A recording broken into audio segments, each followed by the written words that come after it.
we have a number of different ways to get a metabolic acidosis. So what we have to do is have to diagnose this to understand which one they might have. To do that, we use an anion gap. And what is an anion gap? An anion gap allows us to look at the total number of positive charges in the blood and compare that to the total number of negative charges in the blood.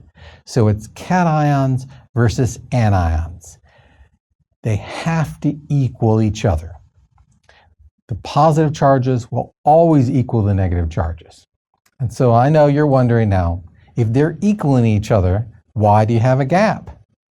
Well, there's some amount of an anion that you're not taking into account. So let me explain this.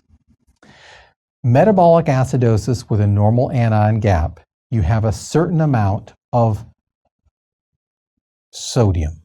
Sodium is your only cation that you're worried about. Potassium, you're not worried about it, only sodium. Then you compare it to your anions, chloride, bicarb, and then something else. That something else is your gap. You don't know what it is. It's something out there that it's taking a part of that total cation to anion comparison. What should your anion gap be? Normally somewhere between about 8 to 16. So in our example here of having an anion gap of 10, perfectly normal. Let's compare it to a problem that has an abnormal anion gap. You have a sodium value, you get this from your blood chemistry. You put in your chloride, you put in your bicarb, and then something else is taking up a larger piece of those cations. Because again, they have to equal each other. They call this a gap because it's not something that you measure. You're only measuring the ions in the blood. And so you don't know what was there to take up all the extra cations. If it's above 16, now that you know you have an elevated plasma anion gap. So you're looking for a value between 8 and 16. Once you have an increased plasma ion gap, you know that you have a certain list of disorders. You either have ketoacidosis, lactic acidosis, you might have renal failure, aspirin overdose, menthol poisoning, propylethylene glycol poisoning, or maybe you're not eating enough. All of those would have an increased plasma ion gap.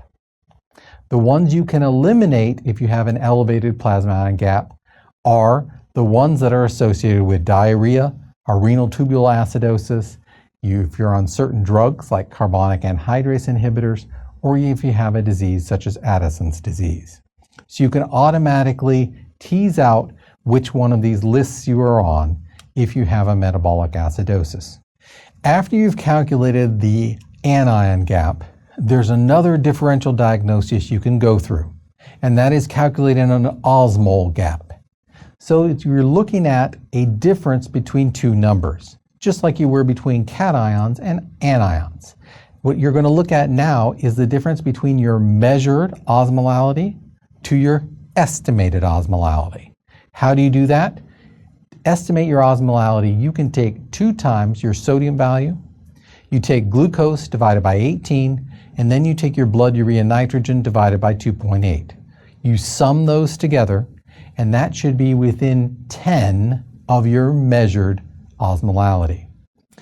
If it is greater than that, something is taking up that osmolality, and it's usually a poison, something like propylethylene glycol. There's some other item that is causing an osmotic pull that normally would not be there.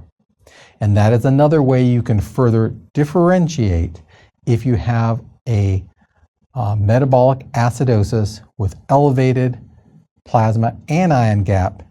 To tease out between those problems that were on that list, you can use the osmolar gap to figure out if the person had ingested a poison.